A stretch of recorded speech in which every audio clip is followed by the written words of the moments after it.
There's an invisible force operating in your life right at this very moment. It doesn't show up in your conscious decisions, doesn't reveal itself in your carefully laid plans, and certainly doesn't ask permission to rewrite the narrative of your existence. This force is the psychological archetypes inhabiting the deepest layers of your consciousness, ancestral structures of meaning that shape every choice you make, every relationship you build, every limit you impose on yourself. And the most disturbing part? You probably never noticed they were there. Carl Jung described archetypes as universal patterns of human behavior, primordial images that exist in what he called the collective unconscious. But what Jung couldn't fully predict was how these ancient patterns would adapt to the complexity of the modern world, how they would camouflage themselves under layers of rationalization, productivity, and digital identity. The archetypes we're going to explore today aren't the mythic heroes or ancient goddesses you find in mythology books. They're subtler versions, more insidious, harder to detect, precisely because they've become the very texture of your reality experience. Prepare yourself for a journey through 5 psychological masks you may be wearing without realizing it. Each of these archetypal structures carries a seductive promise of meaning, purpose, or protection, but each also exacts a silent price.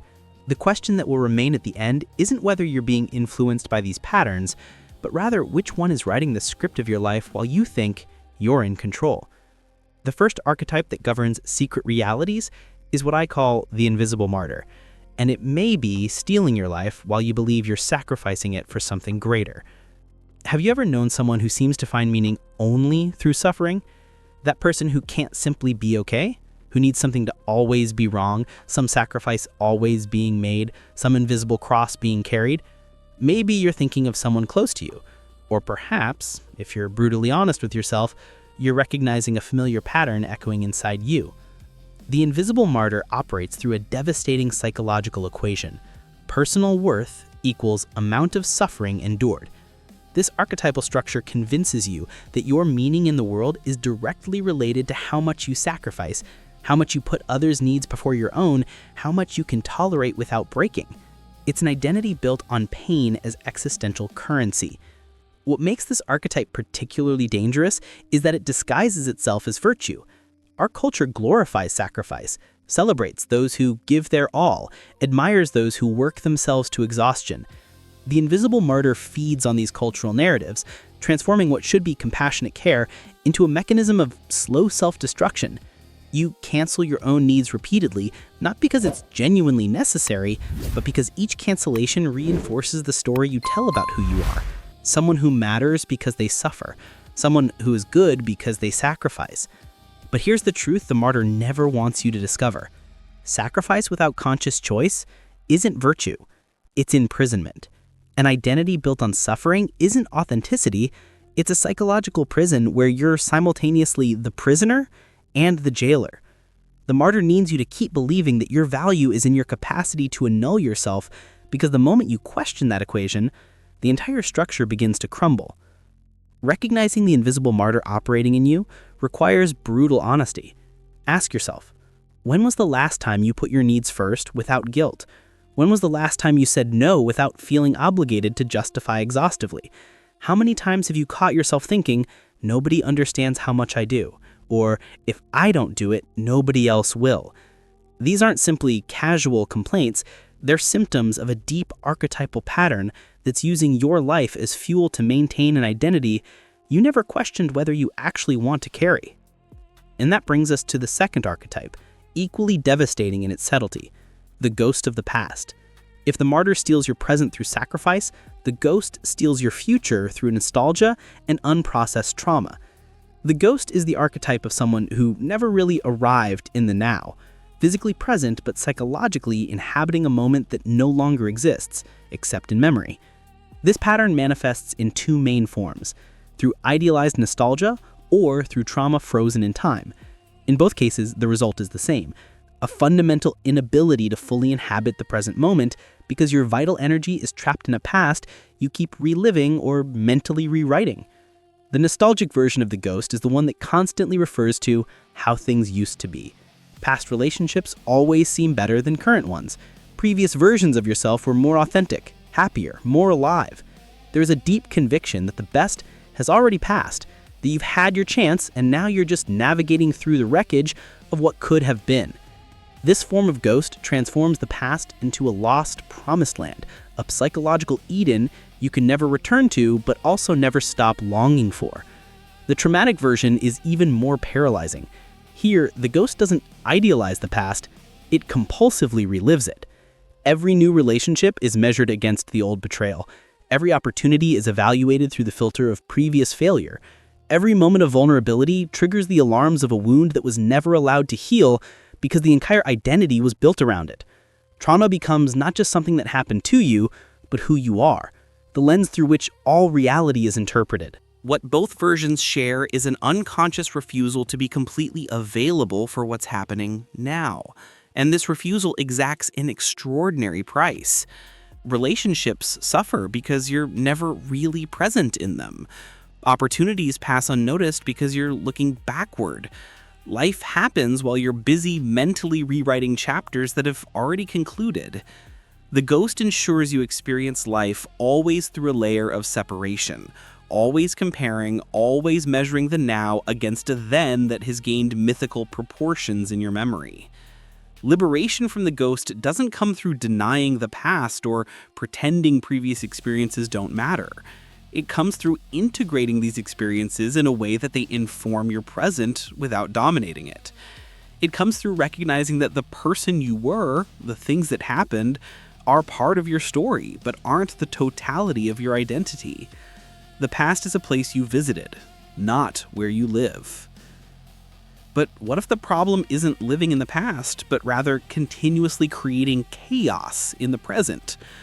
That brings us to the third archetype, the architect of chaos. This pattern is particularly fascinating because it operates through an apparent contradiction. Consciously, you want peace, stability, clarity. You talk about desiring balance, about wanting things to finally calm down. But unconsciously, there's a psychological mechanism that systematically sabotages any movement toward tranquility. Why? Because at some deep level, you learned that your identity, your purpose, perhaps even your value, is linked to the presence of problems to solve, crises to manage, dramas to navigate. The architect of chaos is the pattern of someone who needs turbulence to feel alive, to feel necessary, to feel real. When things are going too well, a subtle discomfort begins to emerge. It's not exactly anxiety, it's more like a void that needs to be filled. And then, almost as if by accident, you create a crisis. You initiate an unnecessary argument. You sabotage a project that was going well. You introduce a complication in a relationship that was stable.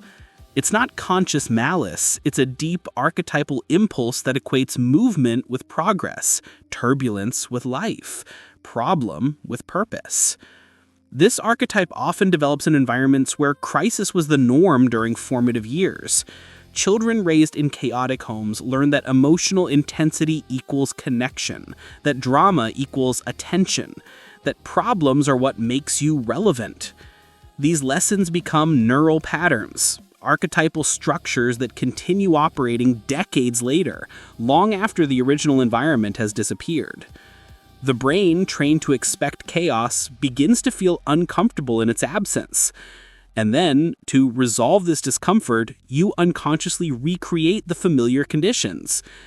The architect of chaos also relates to a deeper inability to tolerate peace.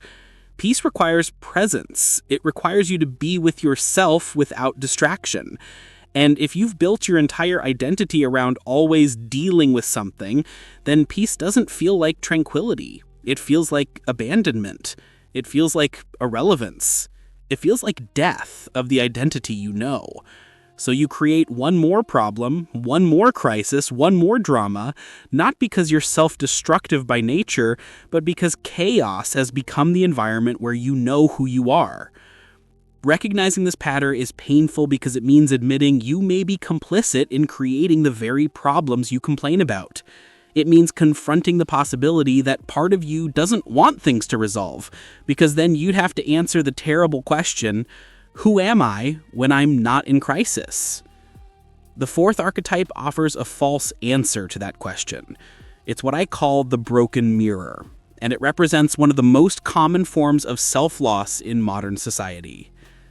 The broken mirror is the archetype of someone who has become a fragmented reflection of external expectations. Instead of developing an authentic inner core, you've become a psychological chameleon, changing color, shape, and substance depending on who's in the room, what role is being demanded, which version of you seems safest or most accepted in the moment. It's not necessarily conscious falseness, it's something deeper. A fundamental loss of the sense of who you really are, separate from the masks you learn to wear. This pattern often begins in childhood, when love and acceptance were conditional. You learned that certain parts of you were acceptable and others needed to be hidden. You learned to constantly monitor signals in the environment, adjusting your behavior, your emotions, even your thoughts to fit what was expected or valued in the moment. Over time, these adaptations became so automatic you forgot they're happening. The mask fused with the face. The role became the identity. The broken mirror lives in constant exhaustion because maintaining multiple versions of yourself is energetically devastating. You're one person at work, another at home, another with friends, another online. Each context demands a different self, and you've become so skilled at switching between them that you don't even notice the fragmentation anymore. But the body notices, the psyche notices. There's a deep restlessness, a sense that something fundamental is missing, even when externally you're fulfilling all roles perfectly. The most tragic thing about this archetype is that people around you may even love you intensely, but they're not really loving you, they're loving the version you present. And at some deep level, you know this. You know that if they saw the pieces you hide, if they knew the thoughts you censor, if they met the parts of you that don't fit the carefully constructed image, they might leave. So you remain fragmented, keep presenting reflections, keep being a mirror that shows others what they want to see, while your true face remains hidden even from yourself. Liberation from the broken mirror requires something radically difficult: integration. It requires gathering the fragments, not to create a new unified mask, but to discover what exists when all masks are removed. It requires having the courage to be seen completely and accepting that some may leave when you stop reflecting their expectations. And it requires the deep faith that authentic existence, even if imperfect and sometimes rejected, is more valuable than acceptance based on a performance. Which brings us to the final archetype, perhaps the most powerful of all. And unlike the others, this archetype isn't necessarily your enemy. It's a test. The guardian of the threshold appears at the exact moment you're about to transform your life in a meaningful way. You've made the decision to change, gathered courage, maybe even taken the first steps, and then something happens.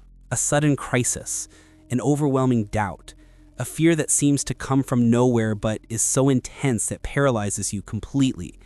Externally, it looks like bad luck, poor timing, or simply your mind being difficult.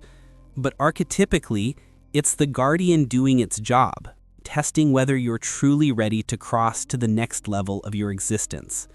This archetype appears in all great mystical and psychological traditions.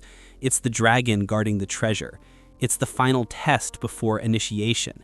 It's the challenge that separates those who talk about transformation from those who actually embody it. The guardian doesn't exist to maliciously stop you.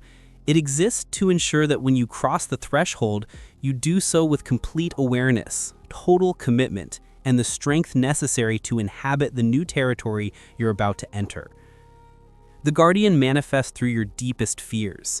If you're about to be vulnerable in a relationship, it appears as terror of rejection. If you're about to pursue a creative dream, it appears as fear of failure or ridicule.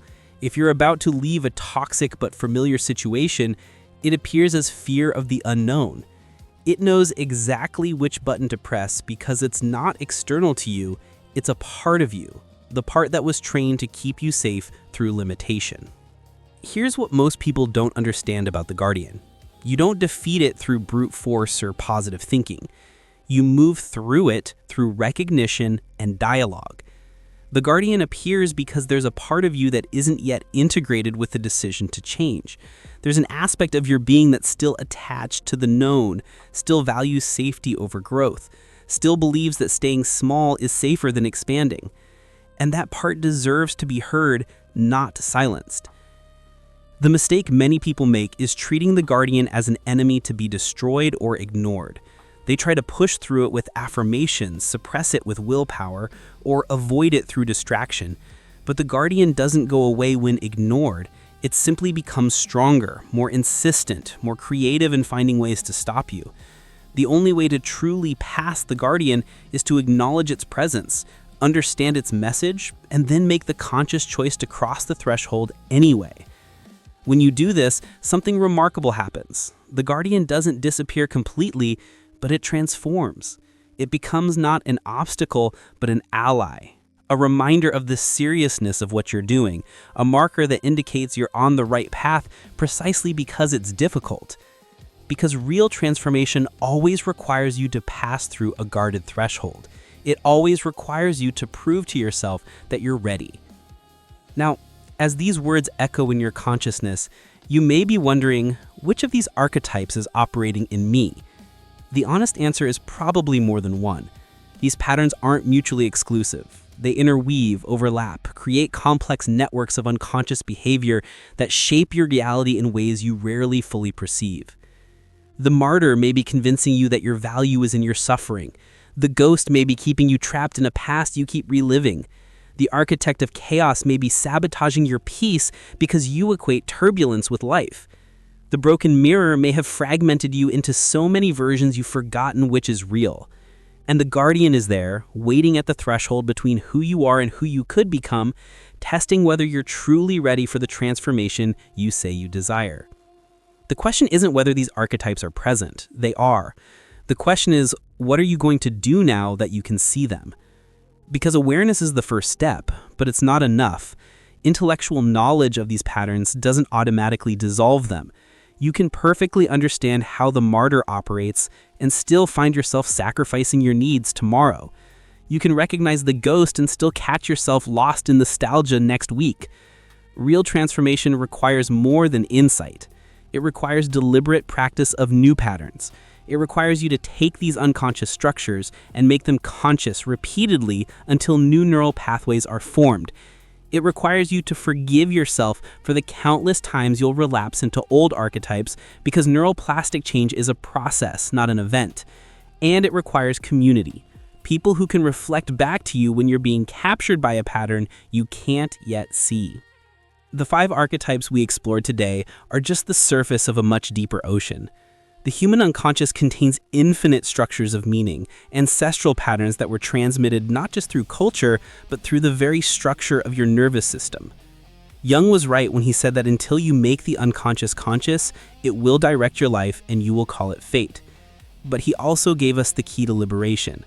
The process of individuation, the lifelong work of bringing light to the shadows, of integrating the fragments, of becoming conscious of the forces that previously operated through you without your knowledge. This is the work of soul mechanics. It's not just about understanding psychological theories or abstract spiritual concepts. It's about developing the capacity to see the invisible mechanisms of your own consciousness, the structures that construct your experience of reality moment by moment. It's about learning to operate these structures consciously instead of being operated by them unconsciously. If this content resonated with you, if you recognize parts of yourself in these descriptions, then you've already initiated the process. The simple act of watching until here, of remaining curious about your own unconscious patterns, is an act of courage, because most people prefer to remain asleep, prefer to believe they're in control while invisible archetypes write the script of their lives backstage. But you're not most people. You're here because something in you knows there's more, that you are more than the patterns you inherited, more than the archetypes operating through you. You're here because there's a hunger for authenticity, for awareness, for liberation from the invisible structures that have limited your existence until now. And that's why I invite you to join this community of consciousness explorers. Subscribe to the Soul Mechanics Studio channel, because this is just the beginning. In upcoming videos, we're going to dive even deeper into the mechanisms of psychological transformation. into the processes through which you can actually rewrite the archetypal patterns we discovered today. We'll explore concrete techniques for working with the martyr, freeing yourself from the ghost, pacifying the architect of chaos, integrating the broken mirror, and crossing through the guardian of the threshold. Turn on notifications so you don't miss any video, because each one is designed to build on the previous, creating a complete map for conscious navigation through the deepest territories of your psyche. And leave a comment below sharing which of these archetypes you most recognized in yourself. This community thrives through honest sharing of experiences, through collective recognition that we're all navigating complex inner landscapes and that we don't need to do it alone. Share this video with someone you think could benefit from this knowledge. Because personal transformation is powerful, but collective transformation is revolutionary. The more people begin to see the archetypes shaping their realities, the more possible it becomes to create a world where consciousness, not unconscious patterns, determines the course of human experience. Remember, you are not your archetypes. You're not the martyr seeking meaning through suffering. You're not the ghost trapped in the past. You're not the architect who needs chaos to feel alive. You're not the mirror that only reflects external expectations, and you certainly don't need to be blocked by the guardian at the threshold of your own transformation. You are the consciousness that can observe all these patterns, recognize them, work with them, and gradually transcend them. You are the space of infinite possibility within which these archetypes arise and eventually dissolve. And the more you inhabit this consciousness, the more you practice seeing the mechanisms in operation, the freer you become to create a reality based on conscious choice instead of archetypal compulsion. This is the invitation. This is the journey. And it begins not with a grand dramatic gesture, but with the simple act of seeing what has always been there, operating in the shadows. The 5 archetypes we explored today are your teachers, as long as you're willing to learn the lessons they have to offer. The question now is, are you ready to see? Are you ready to do the work? Because knowledge, without application, is just entertainment. And you didn't come this far to be entertained. You came to be transformed. See you in the next video, where we'll continue this exploration of the secret mechanics of the soul. Until then, observe, notice, and remember that awareness is the first step to liberation.